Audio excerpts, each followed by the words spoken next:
Қазір жұрт балаларын сыртқа шығарудан қорқады.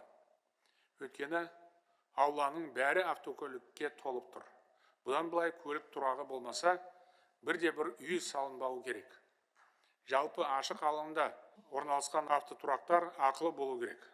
Әйтпесе осындай келеңсіз жағдайлар жалғаса береді. Үкіметке нақты шешім қабылдауды тапсырамын. Сондай-ақ министрліктер үйінің маңында автотұрақ тапшы. Жұрт көлігін қайда қоярын білмей әуре сарсаңға түседі. Тіпті көліктерін жақын жердегі үйлердің ауласына қоюға мәжбүр болады. Бұл тұрғындарға үлкен қолайсыздық тудыратыны түсінікті. Бас прокуратура және Жусан банкі ғимаратының ортасында бос жер бар. Жоғарғы сот ғимаратының артындағы алаңда бос жатыр.